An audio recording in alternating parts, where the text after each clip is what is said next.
이스라엘과 유다의 전쟁. 사무엘하 2장 12절에서 32절, 3장 1절 말씀입니다. 넬의 아들 아브넬과 사울의 아들 이스보셋의 신복들은 마하나임에서 나와 기브온에 이르고, 스루야의 아들 요압과 다윗의 신복들도 나와 기브온 목가에서 그들을 만나 함께 앉으니, 이는 못 이쪽이요 그는 못 저쪽이라.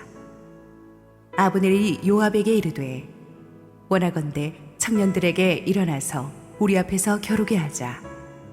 요압이 이르되, 일어나게 하자 하매, 그들이 일어나 그 수대로 나아가니, 베냐민과 사울의 아들 이스보셋의 편에 12명이요 다윗의 신복 중에 12명이라.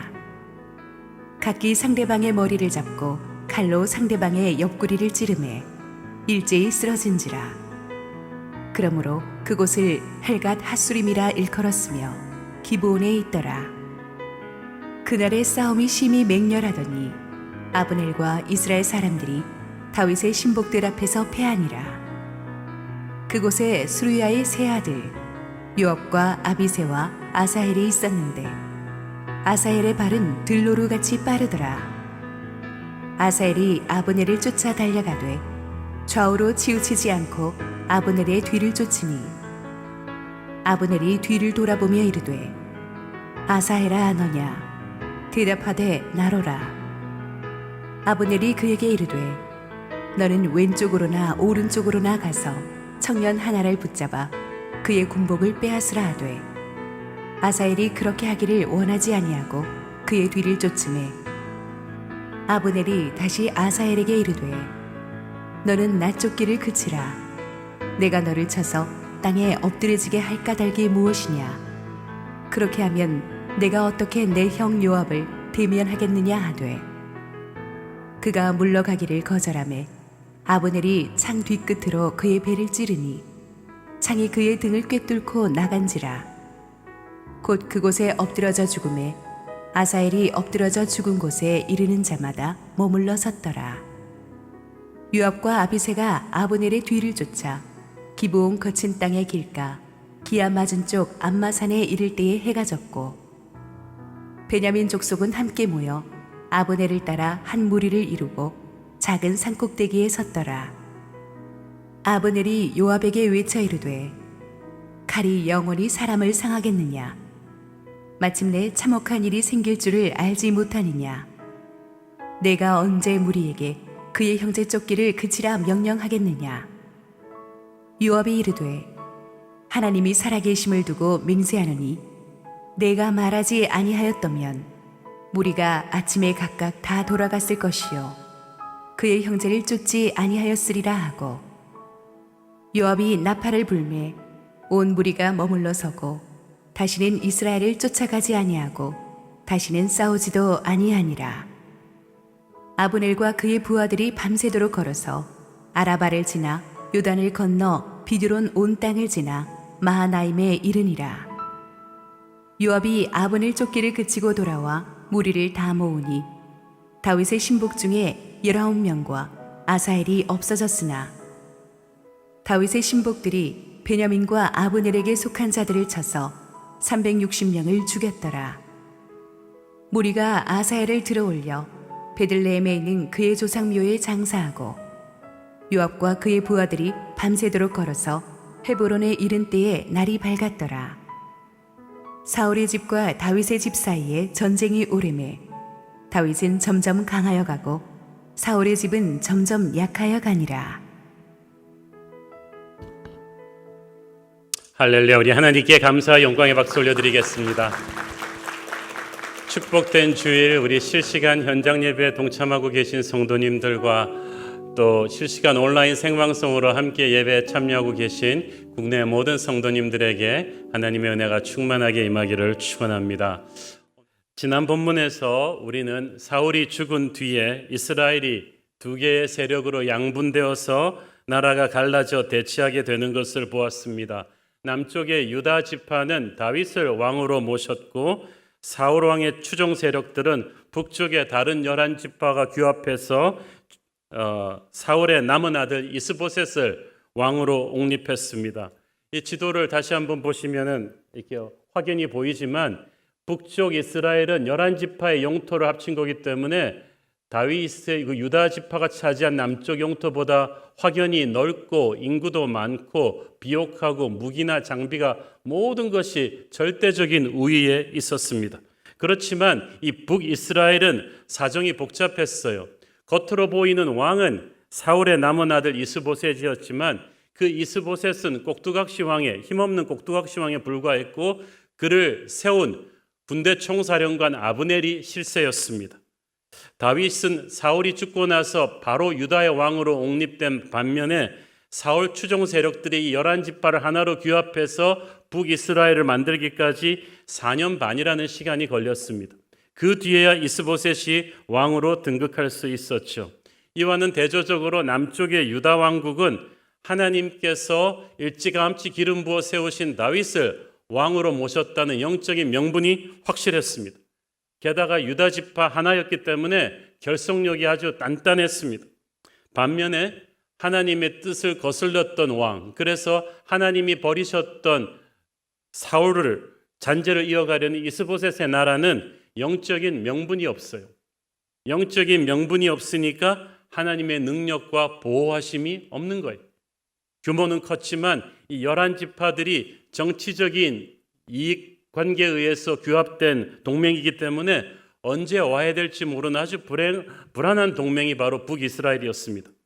게다가 중요한 것은 실세 아브넬 장군과 이 이스보셋 왕 사이에 보이지 않는 균열입니다. 오늘 본문 12절에도 보니까 이 북이스라엘의 군대를 아브넬과 이스보셋의 신복들이라고 말하죠. 같은 나라인데 왕이 두 개 있는 것과 같았다는 그런 뜻입니다. 이 두 사람 사이의 균열은 다음 주에 보면은 굉장히 본격화돼서 북이스라엘의 멸망을 가져오는 아주 치명적인 약점으로 작용합니다. 어쨌든 북이스라엘의 11지파의 이런 동맹이 불안했기 때문에 이런 복잡한 내부 상황을 해결하는 길이 뭐겠어요? 밖으로 국민들의 시선을 돌리는 거예요. 그리고 가장 좋은 방법이 전쟁입니다. 그래서 아브넬이 지휘하는 이 북이스라엘 군대가 먼저 남쪽의 유다를 도발합니다. 12절 읽습니다. 넬의 아들 아브넬과 사울의 아들 이스보셋의 신복들은 마하나임에서 나와 기브온에 이르고, 자, 이 기브온이 어디냐 하면은 이 고고학자들에 의해서 발굴된 바에 의하면 이 기브온은 적어도 5천 명이 충분히 마실 수 있는 엄청난 식수가 저장된 저수지가 있는 곳이라고 했습니다. 13절에서 그래서 기브온 못 가라고 했는데 이것은 자연적인 오아시스가 있기도 했지만 처음에 가나안을 정복하고 정착한 이스라엘 백성들이 초기에 그 식수 부족을 해결하기 위해서 이미 존재하는 오아시스를 공사를 해서 더 큰 거대한 못으로 만들어 놓았어요. 자, 물이 부족한 팔레스타인에서 적어도 5천 명이 먹을 수 있는 엄청난 물 저수지가 있는 곳. 그 정도 규모면 제 생각에는 아마 요즘 올림픽 잠실 주경기장 그 수영장 사이즈는 됐을 거예요. 그런 기브온이 얼마나 군사적으로 중요한 곳이었겠습니까? 자, 다시 한번 PPT 화면으로 지도를 보실 텐데요. 양군이 충돌한 곳이 기브온인데 보세요. 유다 국경 바로 북쪽에 있죠. 그런데 유다의 수도 헤브론에서는 굉장히 가까운 편인데 이 사울의 영토인 마하나임 수도에서는 굉장히 멀어요. 그런데 사실 이쪽 북이스라엘의 병사나 영토가 다윗 쪽보다 훨씬 많다고 했죠. 이 전투가 보통 전투가 아닌 것이 그냥 이쪽에 있는 지파들의 군대만 가지고 국지전을 벌일 것이었다면 여기를 그냥 침공하면 되는데 성경에 보면은 마하나임에서부터 아브넬이 군사를 거느리고 왔다고 했죠. 중앙군을 데리고 온 거예요. 그 말은 무슨 말이냐 하면 처음부터 전면전을 건 거예요. 왜냐하면 이 기브온, 이렇게 풍부성한 물 저수지가 있는 국경지대에 기브온을 함락시키고 손에 넣으면 여기를 거점으로 해서 수많은 병력을 주둔시킨 다음에 다윗의 영토 내로 노도와 같이 밀려올 수 있는 통일전쟁을 끝낼 수 있는 전략적인 요충지였다는 거죠. 그래서 아브넬이 중앙군을 이끌고 이 기브온에 승부를 건 것입니다. 이 기브온의 중요성을 알기 때문에 다윗도 총사령관 요압이 지휘하는 중앙군을 보내가지고 양군이 기브온 목가를 두고 대치하게 되었습니다. 그러니까 이 전략적인 이 기브온의 중요성으로 인해서 이곳이 이 내전의 시발점이 되는 중요한 전투였죠. 그리고 이 첫 번째 전투를 누가 이기는가에 따라서 앞으로 벌어질 내전의 향방이 좌우되는 중요한 것이었습니다. 그런데 이 전투가 조금 이상하게 시작이 됩니다. 14절 15절 읽습니다. 아브넬이 요압에게 이르되 원하건대 청년들에게 일어나서 우리 앞에서 겨루게 하자. 요압이 이르되 일어나게 하자 하매 그들이 일어나 그 수대로 나아가니 베냐민과 사울의 아들 이스보셋의 편에 12명이요 다윗의 신복 중에 12명이라. 옛날 고대 전투에서는 여러분 우리 영화 보셨죠? 양측의 대병력이 대치할 때 양쪽의 대표 장수들이 나와서 먼저 한판 붙어요. 그래가지고 상대의 길을 꺾고 이쪽 병사들의 사기를 진작시키기 위함이었습니다. 오래전에 다윗도 이런 대표 장수들의 전투에서 골리앗을 쓰러뜨리고 이스라엘 백성들의 사기를 끌어올려서 블레셋 군대를 괴멸시킨 적이 있습니다. 그런데 아브넬이 제안한 것은 그런 대표 장수들끼리의 싸움이 아니라 양쪽에서 12명의 전사들을 보내가지고 서로 그냥 백병전 벌이게 하다가 죽게 하자는 거예요. 그리고 이를 구경하던 양측 병사들이 이것을 보고 자극받아서 전의를 불태우자는 것입니다. 이 12명의 병사라는 것은 이스라엘 12지파를 상징하죠. 이 전쟁이 이스라엘 12지파 전체의 지배권을 가름한다는 의미였습니다. 그런데 여기서 겨루게 하자는 히브리어 사하크가 장난하자, 한번 놀아보자 이런 뜻이에요. 그러니까 서로를 비웃으며 벌이는 워게임, 전쟁놀이와도 같은 뉘앙스입니다.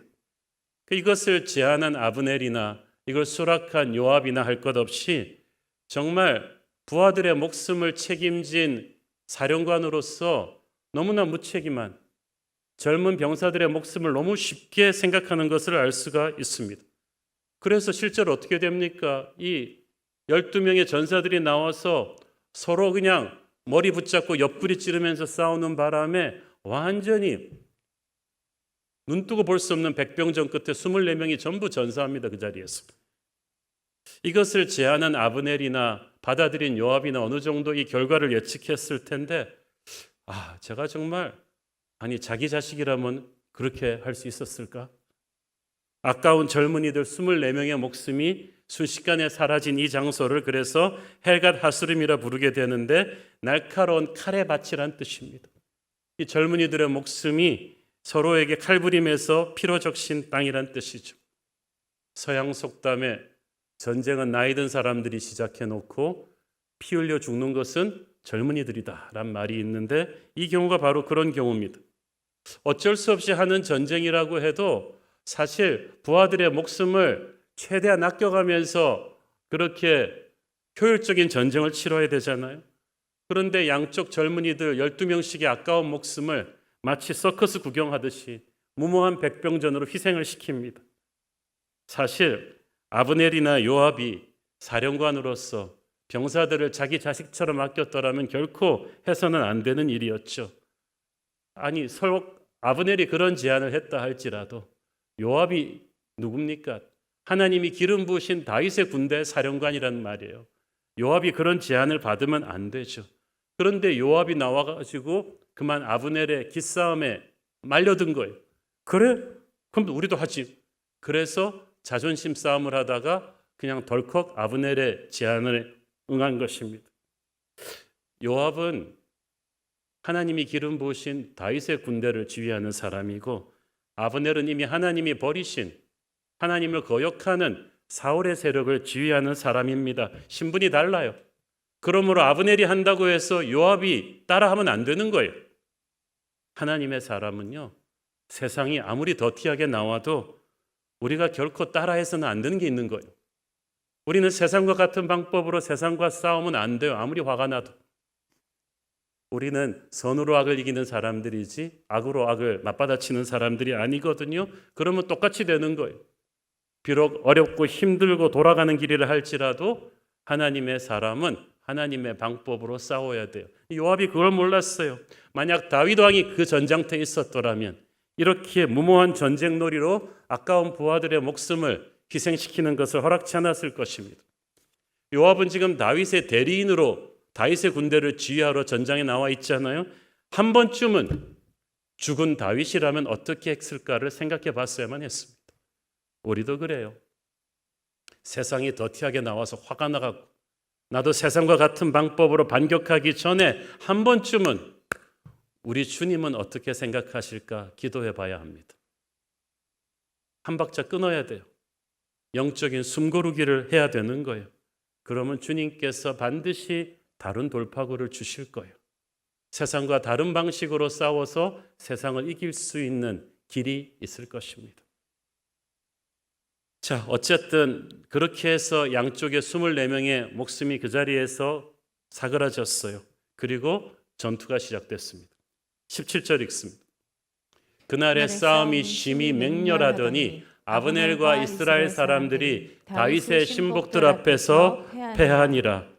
양측의 정예 군대가 정면 충돌한 전쟁답게 그날의 싸움은 맹렬했습니다. The battle was very fierce. 한치의 물러섬도 없이 양쪽 다 이 전쟁이 너무나 중요하다는 걸 알기 때문에 자기 쪽에 베스트 전력을 투입해서 충돌했는데 성경은 자세한 얘기는 하지 않고 딱 결과적으로 다윗의 군대가 승리했다. 그것만 말합니다. 마치 처음부터 결과가 정해진 싸움같이 되었어요. 성경은 다윗의 군대가 아브넬의 군대보다 더 수적으로 월등하거나 더 용맹하게 잘 싸워서 더 지략을 가지고 싸워서 이겼다고 하지 않습니다. 그저 그냥 아브넬과 이스라엘 병사들이 패했다고 말합니다. 이것은 어느 한쪽의 인간적인 준비나 실력으로 인해서 결정되는 전투가 아니에요. 이것은 하나님이 누구 편에 있느냐로 결정되는 전투였어요. 기름 부으심이 관건이에요. 그러니까 처음부터 승부가 정해져 있었던 거예요. 어느 쪽이 군대가 더 많고 어느 쪽이 잘 싸우고 이게 아무 의미가 없어요. 하나님의 기름 부으심이 어디에 있느냐. 그러니까 여러분 항상 하나님의 기름 부으신 쪽에 서셔야 돼요.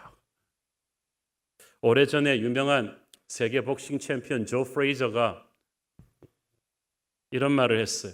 나는 이기려고 링에 올라가는 게 아니다. 이미 이겼다는 사실을 나도 확인하고 적에게도 확인시켜 주려고 올라간다. 다윗과 이스보셋 군대와의 전쟁이 그랬습니다. 뭐 길고 짧은 건 대봐야 안다는데 이건 대볼 필요도 없어요. 언제 어디서 어떻게 싸우든 승리는 하나님의 군대의 것입니다. 다윗의 군대에는 하나님의 임재가 가득했기 때문에 사울의 군대가 아무리 용치고 뛰는 재주가 있어도 소용이 없어요. 노력해서 되는 게 아니에요. 그런데 아브넬은 자신의 정치적인 야심 때문에 자신들의 군대의 숫자를 믿고 무기를 믿고 자기의 지략을 믿고 무모한 싸움을 벌였다가 무너지게 되는 거예요.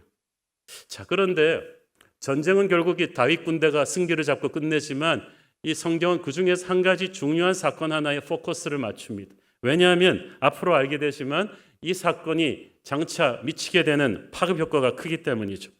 18절 읽습니다. 그곳에 스루야의 세 아들 요압과 아비새와 아사헬이 있었는데 아사헬의 발은 들노루같이 빠르더라. 자, 다윗의 군대를 이끄는 총사령관은 요압인데 이 요압이 다윗의 그 조카예요. 그런데 그 요압 동생이 아비새, 아사헬인데 이 삼형제가 다 뛰어난 무장들입니다. 광야 시절부터 다윗과 함께 그냥 동고동락했던 그런 뛰어난 장수들이기 때문에 다윗 군대가 이 세 삼형제 장수들한테 의존하는 바가 컸습니다. 근데 그 중에서도 이 막내 아사헬은 들노루처럼 발이 빨랐다고 했어요. 얼마나 빨랐는지 들노루처럼 빠른 거예요. 그런데 그 빠른 발이 비극의 씨앗이 되었습니다. 19절 읽습니다. 아사헬이 아브넬을 쫓아 달려가되 좌우로 치우치지 않고 아브넬의 뒤를 쫓으니. 자, 아사헬은 처음부터 사울 세력의 총사령관인 아브넬만을 노리고 추격합니다. 좌우로 치우치지 않았다는 것은 다른 데 신경 쓰지 않고 고도의 집중력으로 이 아브넬을 잡으려고 달려갔다는 거예요. 전쟁터에서 적의 총사령관을 노리는 것은 어찌 보면 당연한 일이죠. 게다가 누구보다도 발이 빠른 아사헬 같은 장수에게는 충분히 욕심낼 만한 일이었을 것입니다. 게다가 다윗의 군대가 지금 승기를 잡고 있기 때문에 아사헬은 더욱 용기를 얻고 마음 놓고 아브넬을 추격했을 거예요. 그러나 이거는 우리 모두가 숙지해야 될 교훈인데 잘 나갈 때 조심해야 돼요. 승기를 잡았을 때 흥분하지 말아야 돼요. 침착해야 되는데 아사헬이 너무 젊어서 그런지 냉정을 잃어버렸습니다. 우리 손자병법에 지피지기면 백전백승이라는 말이 있잖아요. 적을 알고 나를 알면 100번 싸워 100번 이긴다. 근데 그 말은 무서운 경고이기도 합니다. 반대로 뒤집으면 자기의 능력을 과대평가해서 적의 능력을 제대로 가늠해 보지도 않고 무모하게 덤벼들다가는 큰일 날 수도 있다는 경고죠. 그런데 혈기방장한 젊은 아사헬이 여기서 실패했습니다. 아사헬은 자신의 발이 빠른 것만 알았지 자기의 무예 실력이 적의 총사령관 아브넬에게 한참 못 미친다는 사실은 미처 알지 못했어요. 자기의 장점을 너무 믿은 나머지 자기의 약점을 잊은 거예요. 우리도 그렇지 않습니까? 얼마나 많은 사람들이 인생에서 아사헬과 똑같은 잘못을 범하는지 몰라요. 자기 장점에 너무 도취한 거예요. 그래서 교만해져 가지고 앞뒤 가리지 않고 밀어붙이다가 사고 나는 거예요. 나 돈 있다. 그거 믿고 밀어붙이다가 세상에 돈 주고 살 수 없는 일들이 많은데 인생이 망가지는 사람들 많아요. 나 공부 잘한다. 그거 믿고 밀어붙이다가 무너지는 사람 많아요. 아사헬이 자기의 빠른 발만 믿고 자기의 무예 실력이 떨어진다는 사실을 깜빡하고 나서 밀어붙이다가 사고가 났어요. 여러분들 자기의 강점을 조심하십시오. 좋은 차일수록 브레이크 장치가 좋습니다. 속도보다 중요한 게 방향이잖아요. 일이 잘 되고 있을수록 겸손하시고 자기의 강점일수록 그 예리한 칼을 신중한 칼집에 꽂고 달아야 됩니다. 그래야 마귀에게 틈을 주지 않습니다. 아사헬을 보면서 우리는 무엇을 느낍니까? 용감한 것과 무모한 것은 달라요. 성경이 강하고 담대하라 그런다고 해서 우리가 무조건 돌격 앞으로만 용기라고 착각하는데 그거는 만용이라는 거죠. 사울 군대의 총사령관 아브넬이 누굽니까? 수많은 전투에서 수십 년간 사울의 곁을 지켰던 호랑이 같은 용장이에요. 원래 호랑이 사냥을 할 때는요, 늑대 사냥과는 비교도 할 수 없는 준비를 철저하게 해갖고 나가는 거예요. 몇 배의 인력과 몇 배의 전략을 가지고 나가야 호랑이를 잡는데 아브넬이 너무 쉽게 생각했어요. 지금 아군의 전세가 유리하기 때문에 자기의 발이 빠르기 때문에 호랑이를 잡으러 가면서 늑대 잡듯이 추격해 들어간 거예요. 게다가 아사헬의 발이 너무 빨랐기 때문에 자기를 지원해 줄 수 있는 아군 병사들은 한참 후방에 있고 너무 깊이 적군 속으로 들어가서 아브넬을 추격한 거예요. 결국은 아무 도움도 없이 이 호랑이 같은 아브넬과 1대1로 붙어야만 되는 상황이 된 거예요. 아브넬을 빠른 발로 따라잡는 거랑 그와 싸워서 이기는 건 다른 거예요. 그런데 이걸 같다고 착각을 하게 되죠. 그러니까 보다 못한 적장 아브넬이 아사헬한테 너 그렇게 살지 말라고 조언을 해줍니다. 때로는 적의 입을 통해서 하나님의 지혜가 나올 수가 있으니까 우리가 그걸 새겨들어야지. 21절에 보니까 아브넬이 뭐라고 말합니까? 아사헬에게 더 이상 자신을 쫓아오지 말고 그렇게 네가 공을 세우고 싶거든 여기 주변에 군사 한 사람 붙잡아가지고 군복 벗겨가지고 가라. 이 말이 무슨 말이냐면 그 당시는 자기의 전공을 과시하는 농공 행상을 할 때 적군이 군복을 벗겨왔고 증거품으로 제시했거든요. 그러니까 아브넬이 너 그렇게 전공이 욕심나면 이 병사들 거 벗겨가지고 가. 나 쫓아오지 말고. 그런데 아사헬이 그 말이 귀에 들어오겠습니까? 대어가 눈앞에 있는데 다른 고기들이 눈에 들어올 리가 없죠. 22절 그래서 아브넬이 다시 한번 경고합니다. 아브넬이 다시 아사헬에게 이르되 너는 나 쫓기를 그치라. 내가 너를 쳐서 땅에 엎드러지게 할 까닭이 무엇이냐. 그렇게 하면 내가 어떻게 네 형 요압을 대면하겠느냐 하매 내가 너를 쳐서 땅에 엎드려지게 할 까닭이 무엇이냐? 그 말은 용기는 가상하지만 어떻게 네가 내 족수가 되겠느냐? 허풍이 아니에요. 아브넬은 지금 사울의 군대에서 가장 경험이 많은 백전노장입니다. 아사헬도 용맹한 장군이긴 했지만 아브넬에게 비하면 급이 달라요. 아브넬의 이 노련한 전투 실력과 맞서려면 적어도 다윗 쪽에서는 요압 장군 정도였어요. 그런데 아사헬이 판단 미스를 한 거예요. 지금 아브넬이 살고 싶어서 비는 것도 아니고 아사헬을 무시해서 하는 것도 아니고요. 진짜 아사헬을 죽이고 싶지 않았어요. 왜? 그 다음 말에 나오잖아요. 내가 널 죽이고 어떻게 네 형 요압을 보겠느냐. 아브넬이 이미 이 요압 형제를 프로필을 다 꿰고 있어요. 어떻게 아느냐 하면은 이미 사울 왕의 군대에서부터 이 요압 형제들과 이 아브넬이 전우였던 것 같아요. 그래서 서로의 실력을 알고 있고 서로에 대한 리스펙이 있는 거예요. 게다가 아브넬이 생각해 보니까 요압의 아우를 죽여가지고 이 원한을 살 경우 아브넬이나 그 군대에게 장차 큰 부담이 될 것입니다. 그러니까 이 위급한 상황에서 도망가면서 아브넬이 그런 생각을 다 했다는 걸 봐서 이 아브넬이 보통 지략가가 아니에요. 이에 비하면 아사헬은 너무 단순해요. 젊고 혈기방장해가지고 앞뒤 가릴 줄을 몰랐어요. 23절 읽습니다. 그가 물러가기를 거절하며 아브넬이 창 뒤 끝으로 그의 배를 찌르니 창이 그의 등을 꿰뚫고 나간지라. 곧 그곳에 엎드러져 죽음에 아사헬이 엎드러져 죽은 곳에 이르는 자마다 머물러 섰더라. 두 번이나 아브넬은 아사헬에게 살 기회를 주었지만 아브넬은 말을 듣지 않고 끝까지 달려들었습니다. 그래서 아브넬은 할 수 없이 창을 들고 반격에 나섰는데 여기서 보니까 아브넬이 창 뒤끝으로 아사헬의 배를 찔렀다고 했죠.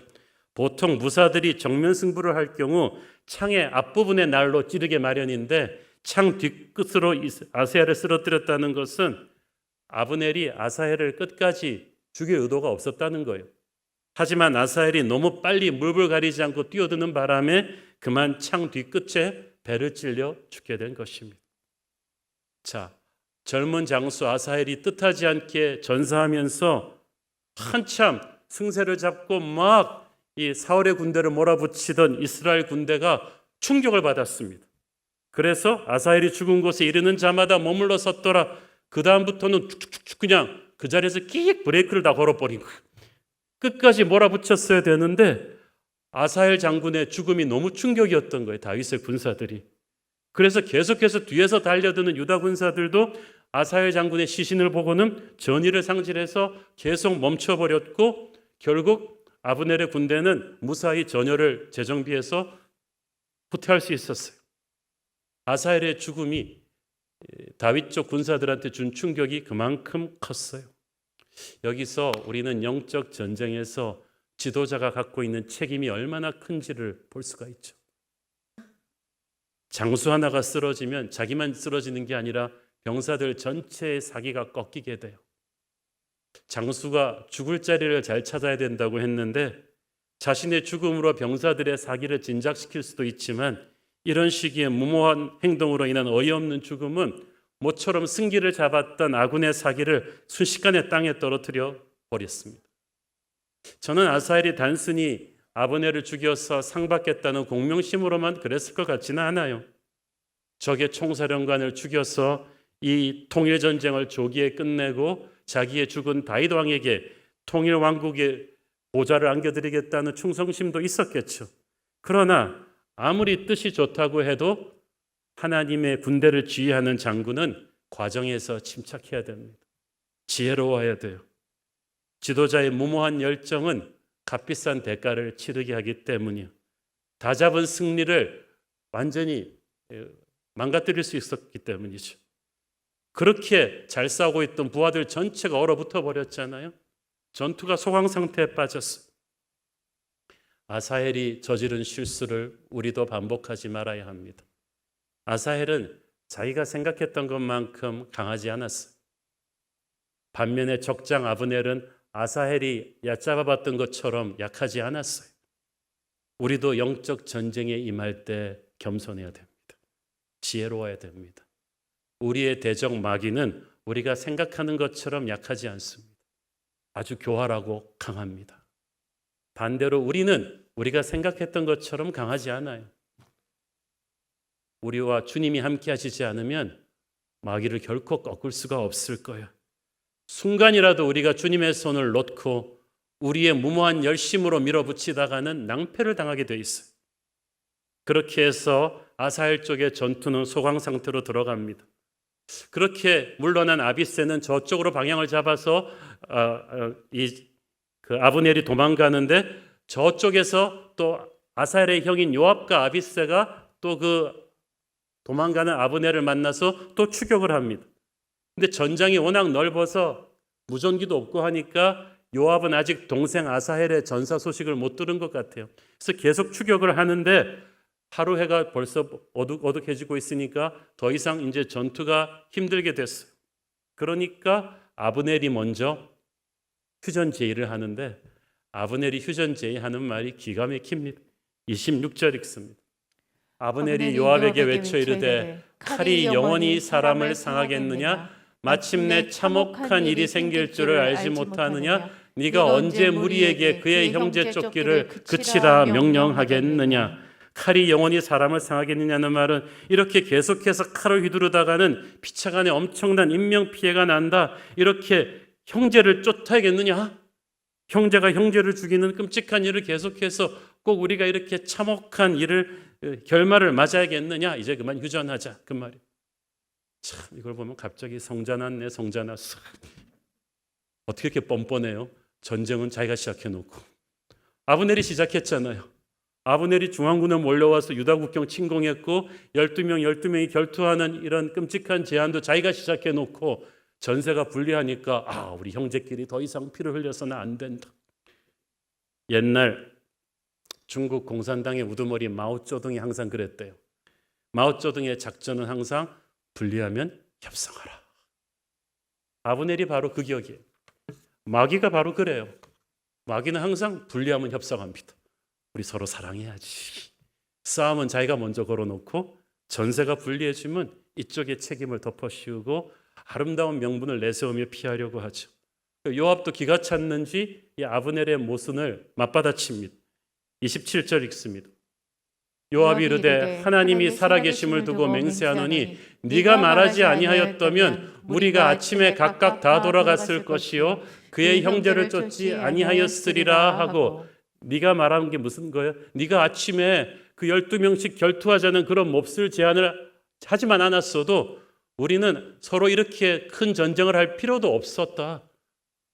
네가 먼저 일 벌려놓고 책임을 이제 우리한테 묻느냐고 말한 거예요. 하지만 요압은 아브넬의 휴전 요청을 어쨌든 받아들입니다. 왜냐하면 지금 해가 지고 있잖아요. 다윗 쪽이 이기고 있지만은 이제 기브온과 이쪽이 국경 지역이라 그랬잖아요. 더 이상 적을 추격하면 이제 북이스라엘의 영토 안으로 들어가야 돼요.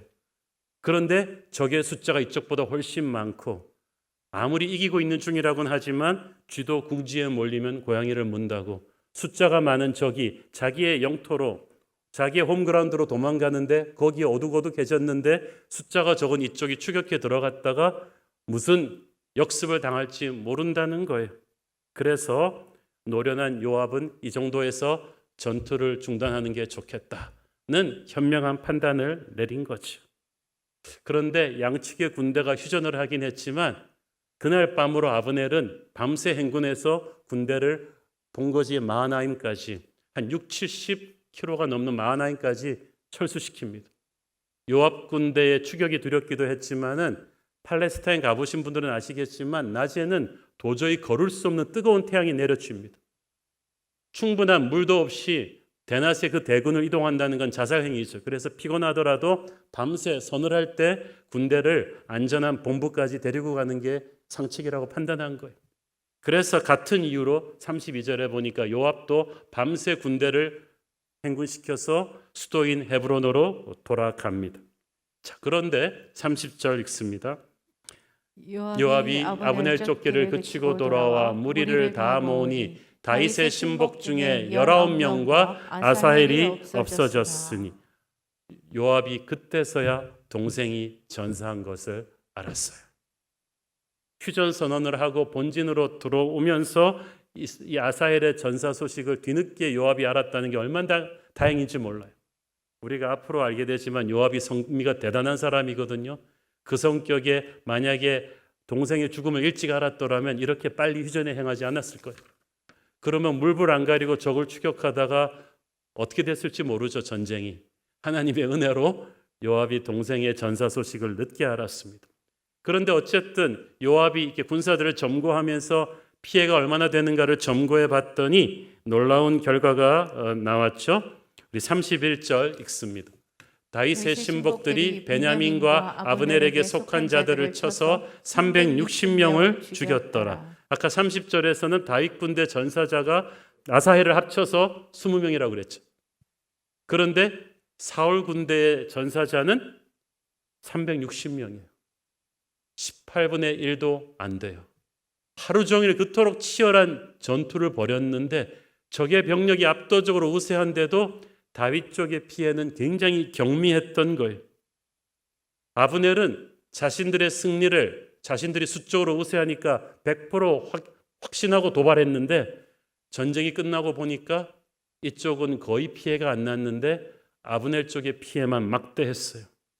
이것은 앞으로 벌어질 내전에서도 하나님의 기름 부으심이 어디에 있는가를 확실히 보여준 것입니다.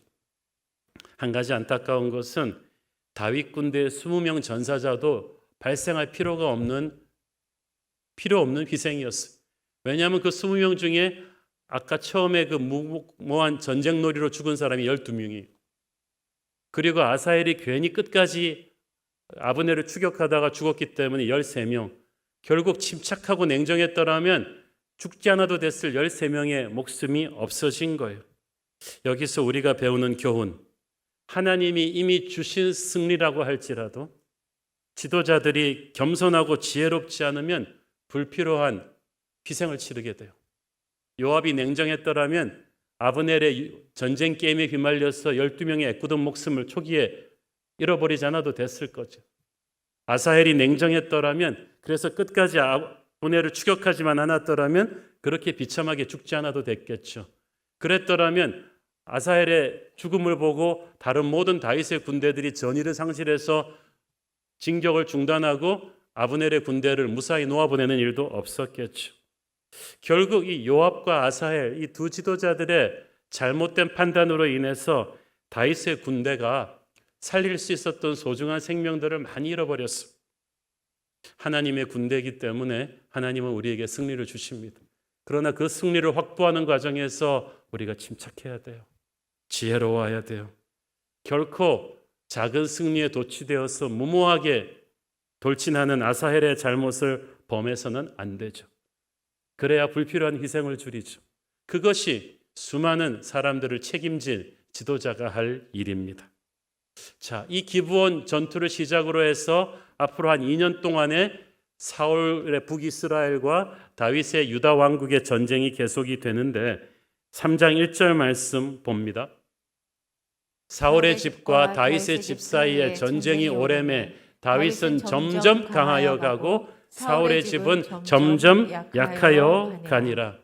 민족끼리의 전쟁은 우리도 겪어봐서 알지만 참 고통스러웠겠죠. 그러나 다행히 하나님의 은혜로 이 전쟁이 오래가지 않았던 것은 양쪽의 세력이 팽팽했으면 오래갔을 텐데 시간이 갈수록 확연하게 다윗의 세력이 점점 강해지고 사울 측의 세력이 점점 약해짐으로 말미암아 자연스럽게 이제 다윗의 세력이 흡수 통일되게 되죠. 방금 읽은 3장 1절 말씀을 보십시오. 분명히 사울은 이미 죽었고 사울의 추종 세력의 왕은 그의 마지막 아들 이스보셋이었는데도 성경은 뭐라고 합니까? 이거는 사울의 집이다. 그 말은 무슨 뜻이에요? 이 집은 하나님이 이미 버리신 사울의 그 왕위를 계속하는 것, 하나님을 거역하는 억지 명분을 만들어서 오고 있기 때문에 이 이스보셋은 하나님께 아무 의미 없는 왕이란 뜻이에요. 이들은 이미 패배되기로 작정되어 있다는 뜻입니다. 이 세력의 실질적인 군대 사령관 아브넬 뛰어난 장군입니다. 용맹도 있고 지략도 있어서 11지파를 열심히 노력해서 하나로 모았지만 아무 소용없어요. 여러분, 하나님의 기름 부으심이 없으면요, 뛰어난 사람들이 야심을 가지고 아무리 노력을 해도요, 그냥 무너집니다. 모래 위에 지은 집에 아무 의미가 없어요. 그러니까 처음에는 굉장히 강대해 보였는데 사울의 집은 갈수록 쇠하여 가는 거예요.